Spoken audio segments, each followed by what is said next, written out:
メディアがトランプ大統領を一斉攻撃にゃ。裏を知ればすべてが滑稽にゃ。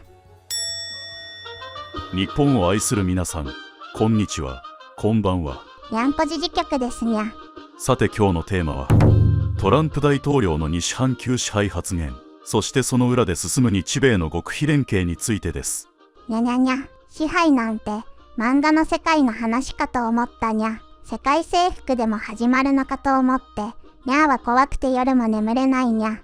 確かに言葉が強烈ですからね。そしてこの発言を真っ先に拾い上げたウォールストリートジャーナル WSJ は、トランプは西半球、中南米に引きこもり、日本や台湾を見捨てる可能性があるというセンセーショナルなニュースを世界に発信しました。でもにゃ、見捨てるっていう割に台湾には1兆7000億円規模の軍備提供を準備してるにゃ。記事の内容とトランプさんの行動、全然釣り合ってないにゃ。どっちが本当なんだにゃ。その違和感こそが今回の本質です。メディアの報じる物語と現実の戦略には巨大な乖離があります。なぜそんな報道が出るのか、そしてトランプ氏の真意はどこにあるのか、今日はその深淵までがっつりと深掘りしていきましょう。ここからウォールストリートジャーナルの正体、報道はアメリカ国内の政治戦争ですにゃ。まず最初に、今回の日本見捨てる説の火付け役、ウォールストリートジャーナル、通称 WSJ がどんなメディアなのかを整理しましょう。ここは世界的な経済誌ですが、その立ち位置は非常に独特です。経済、金融には超一級、伝統的なビジネス保守、いわゆるエスタブリッシュメント層、共和党寄りだが、トランプ氏という異端児は大嫌い。なるほどにゃ。共和党は応援したいけど、ルールをぶっ壊すトランプさんは生理的に無理っていうめんどくさいエリートの集まりにゃ。その通り。だから WSJ はトランプ外交を予測不能で危険なものとして描く傾向が非常に強い。今回の報道もアジアへの警告というより、アメリカ国内の反トランプ層や既得権益層に向けた政治的なプロパガンダなんです。つまり、トランプは同盟国を捨てるひどいやつだっていう物語を世界中にばらまいて、トランプさんの支持を削りたいってことにゃ。そういうことです。この報道で得をするのは、トランプ氏を弱体化させたい民主と、これまでの利権を守りたい外交官、ディープステート、そして何より、日米の分断を狙う中国です。ここからドンロー主義とは何かを説明しますにゃ。ここで歴史についてです。西半球支配の根底にあるのは、1823年から続くモンロー主義です。欧州はアメリカ大陸に干渉するな。アメリカも欧州、世界の紛争に干渉しない。西半球、南北アメリカはアメリカの聖域である。なるほどにゃ。ここは僕の縄張りだから、よその猫は入ってくるなっていう強力なマーキングにゃ。この思想をトランプ氏が現代版にアップデートしたのが、ドナルド・タス・モンローでドンロー主義、ドンロードクトリンです。アメリカはもう世界の警察官として中東などの泥沼にはまらない。その代わり自分の足元である西半球の防衛を完璧にする。そして同盟国日本などには大人としての自立を求める。捨てるんじゃなくて、もう子供扱いしないから対等な相棒として一緒に戦おうぜって言ってるように聞こえるにゃ。さてここからが本番です。なぜ今トランプ氏はこれほどまでに西半球を強調するのか。それは中南米が中国による見えない侵略でボロボロになっているからです。中南米ってアメリカのすぐ隣にゃ。そこに中国がにゃ。ええ、中国は今ペルーの巨大港チャンカイ港やパナマ運河、さらにはアルゼンチンの軍事拠点にまで巨額の投資を行い、実質的な支配権を握ろうとしています。これはトランプ氏からすれば中南米の港を中国に握られることは、アメリカの喉元にナイフを突きつけられるのと同じなんです。喉元にナイフにゃ。それは一刻も早く追い払わないと、アメリカ自身が危ないにゃ。その通りです。トランプ氏がベネズエラに対して激しい軍事や経済圧力をかけているのも、そのナイフを叩き落とすためです。西半球の支配とは、アメリカを後ろから刺そうとする、中国の影響力を根こそぎカットするという、生存をかけた決意表明なんです。背後が中国に狙われてたら、前、アジア、を向いて全力で戦えないにゃ。だからまず後ろを固める。これは兵法の基本だにゃ。でもにゃ、アメリカが後ろ、中南米に夢中になりすぎて、アジアの優先順位が下がる心配はないのかにゃ。それは物理的に不可能です。なぜなら、アメリカが中国と戦うためのハイテク兵器の心臓部は、日本なしでは成立しないからです。あ、前回話してた味の素のすごいやつ、ABF フィルムにゃ。そう、AI チップや最新ミサイルの基盤に不可欠な ABF などの戦略物資、そしてフォトレジストといった半導体材料、これらの世界シェアを日本が握っている限り、アメリカが日本を切り捨てることは、自分たちの銃に弾を込められなくなるのと同じなんです。物理的につながってるにゃ。WSJ がどんなに見捨てるにゃ、と叫んでも、サプライチェーンという太いパイプが日米を縛り付けてるんだにゃ。そして、物理的なつながりに加えて、今回かつてないほど強固なのがトップ同士の信頼関係です。高市総理とトランプさん、なんだか個性が強すぎて、ぶつかりそうなイメージもあるにゃ。メディアはそう書きたいでしょうね。しかし実は、このお二人は政治思想の根底が双子のように似ているんです。自分の国は自分で守るという強い自立心。中国に対する一切の妥協を排した冷徹な危機感。経済こそが安全保障であるという共通の認識。トランプさんは、何でもアメリカに泣きついてくる甘えん坊の同盟国は大嫌いだけど、自分で刀を磨いて戦う強い武士は大好きにゃ。その通りです。トランプ氏にとって、自衛隊の強化を訴え、経済安全保障を主導してきた高市総理は、まさに待ち望んでいた相棒なんです。この二人には、単なるビジネス上の付き合いを超えた、同じ戦場をかける戦友、コンバット、パド、としての深い信頼が芽生えています。個人レベルの信頼があるからこそ、周りがどんなに日本を捨てろと囁いても、トランプさんはあいつ、高市は信頼できる。一緒にアジアを仕切るぞと即答するんだにゃ。ここからは中国の輸出規制に対して日本の異常なスピードについてにゃ。その信頼関係を証明するのが最近の日本の異常なスピードです。まず1月11日、片山さつき財務省がワシントンへ飛びます。G7 だけでなく、チリなどの資源国を集めた重要鉱物会合を主催するためです。レアアースの供給網を中国抜きで作ろうっていう例の作戦にゃ。はい。片山財務省は中国が独占を武器にするのは許さないと断言しました。2010年の禁輸を乗り越えた世界最強のレアアース対策国、日本が今度はアメリカをリードする立場になったんです。日本、めちゃくちゃ頼もしいにゃ。さらに、小泉進次郎防衛大臣の動きが驚異的です。中国が輸出規制を発表したのが1月6日。そのわずか3日後、9日には訪米を決定し、12日には出発。この即レス体制は、日米が事実上の緊急時オペレーションに入っている証拠です。6日、9日、12日って、役所仕事とは思えない速さにゃ。日本の本気がアメリカに伝わってるにゃ。そして、これらの動きの総仕上げが高市総理の訪米です。レアアース供給網の最終合意、半導体の共同生産体制、台湾有事における日米の役割分担の明文化。レアアース、半導体、防衛、これ全部、中国が最も嫌がることばかりにゃ。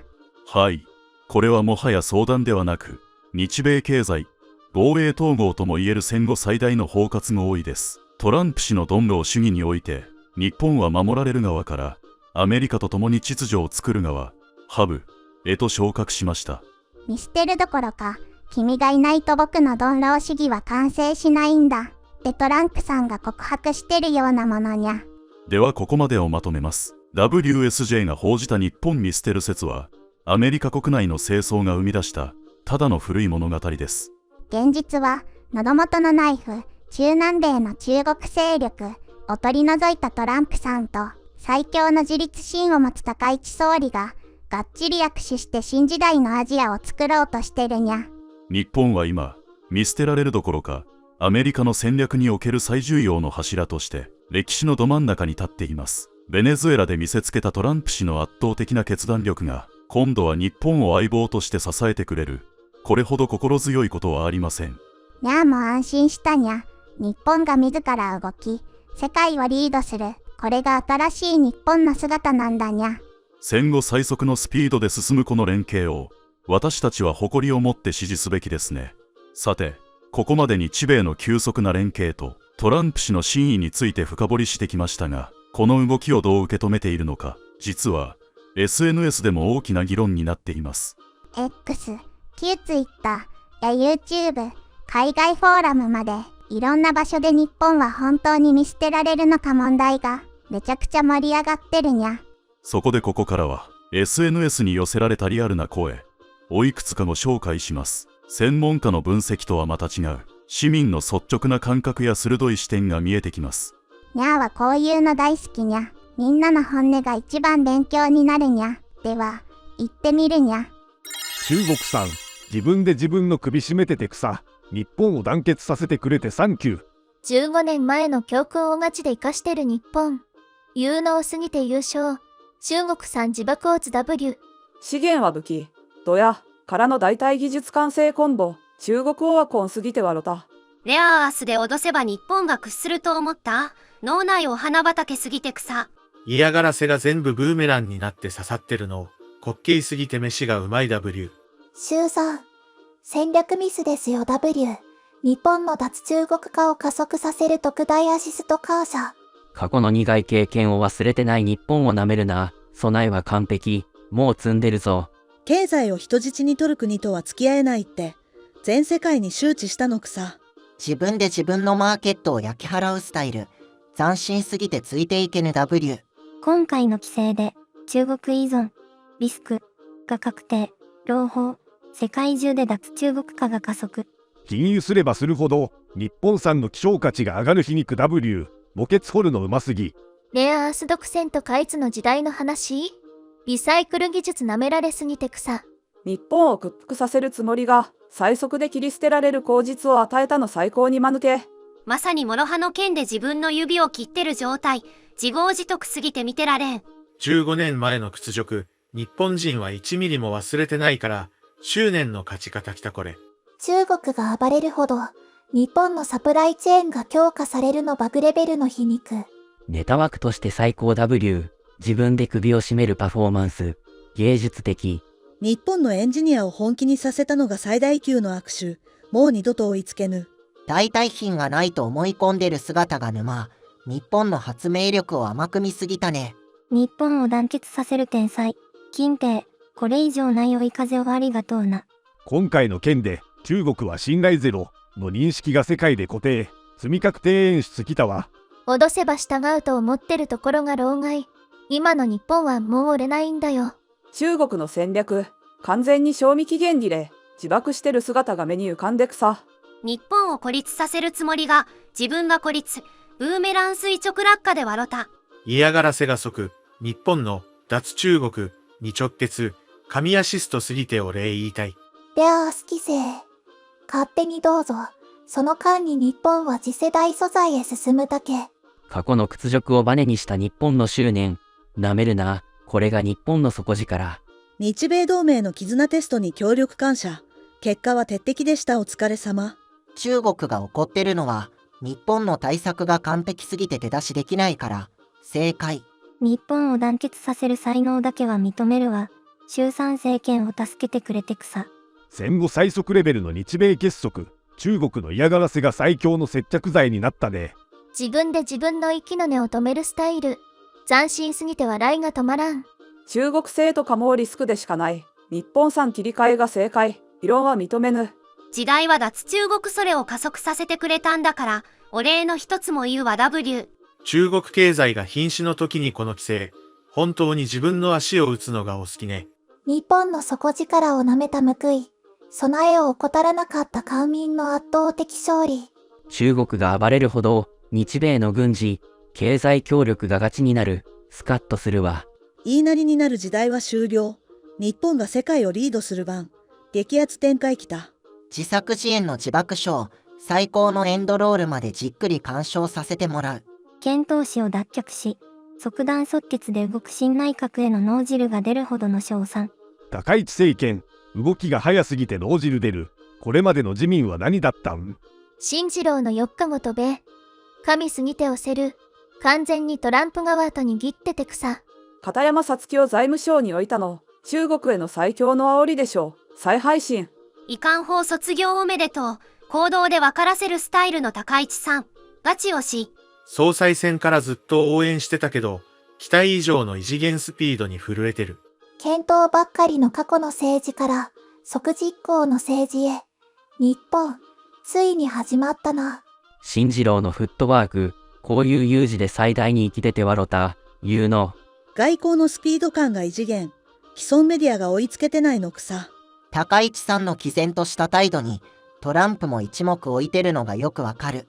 進次郎がトランプ陣営と笑ってる写真。あれだけで価値格。演出うますぎ。日本の誇りを取り戻してくれる最強内閣。高市さん、支持してよかった。規制発表の瞬間には新党へ飛ぶ。この連携、マジでガチすぎる。自民党のぬるま湯時代、終了。高市政権は戦う日本を体現してて優勝。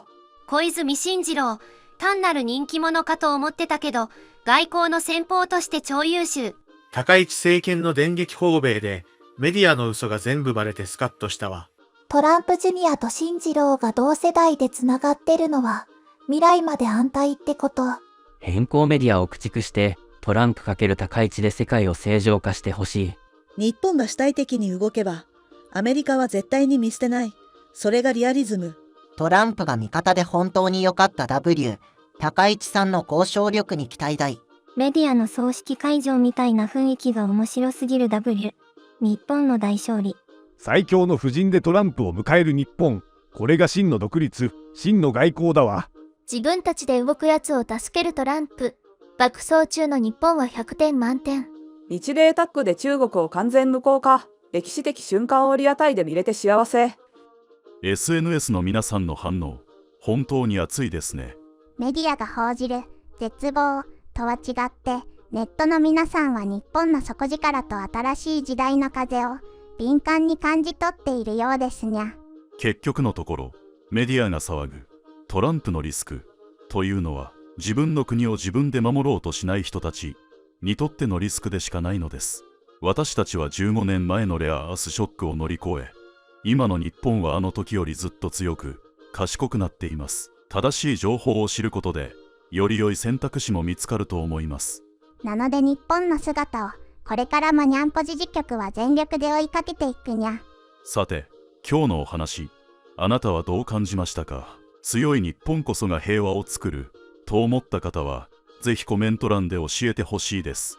ぜひチャンネル登録と高評価も忘れずにお願いします。それでは、また次回の動画でお会いしましょうにゃ。日本を愛する皆さんに、幸あれにゃ。バイバイにゃ。